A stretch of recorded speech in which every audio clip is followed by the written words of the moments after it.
ஆனந்தி, அன்பு எங்க? வந்துட்டு இருக்கிறாரு சார். இன்னும் வரலையா? நான் போய் நேர்ல இன்வைட் பண்ணியுமா அவன் இன்னும் வராம இருக்கான்? இல்ல சார், இப்ப வந்துருவாரு.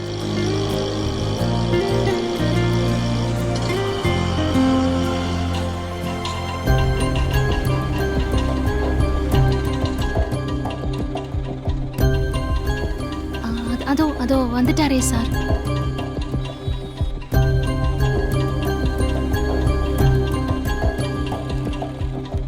வரமாட்டான்னு நினைச்சா வந்துட்டான். இந்த துளசி எதுக்கு இங்க வரா? போலாம் மாமா.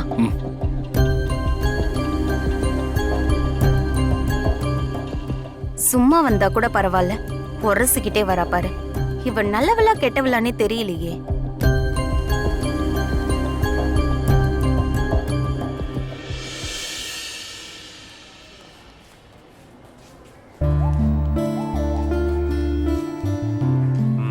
என்ன சார், நானே வந்து இன்வைட் பண்ணியும் இப்பதான் வரீங்க?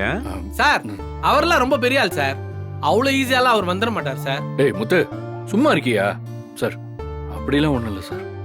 இவங்க கிளம்ப கொஞ்சம் லேட் ஆயிடுச்சு சார். அப்படியா துளசி? ஆமா சார். சரி, நீங்களாம் டிஃபன் சாப்பிட்டீங்களா? இல்ல சார், உங்களுக்காக தான் வெயிட் பண்றோம். ஓ, இங்க பாருங்க, எல்லாரும் பாருங்க. எல்லாருக்கும் இங்க பிரேக்ஃபாஸ்ட் அரேஞ்ச் பண்ணிருக்கேன். வாங்க சாப்பிடலாம். கம் வாடி, வா ஆனந்தி போலாம். பாத்து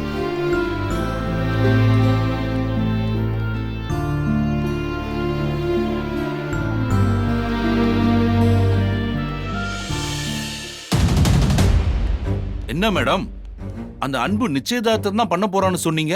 ஆனா அந்த அன்பும் துளசி ஜோடி போட்டு நடக்கிறத பார்த்தா கல்யாணமே ஆயிருக்கும் போல இருக்கே. நிச்சயதார்த்தத்தை நிறுத்த ஏதாவது ஒரு ஐடியா சொல்லுங்கன்னு கேட்டேன். ஏதாச்சும் ஒரு மொக்க ஐடியாவது சொன்னீங்களா நீங்க? அப்புறம் எதுக்கு கமெண்ட் பண்றீங்க? சும்மா வாங்க.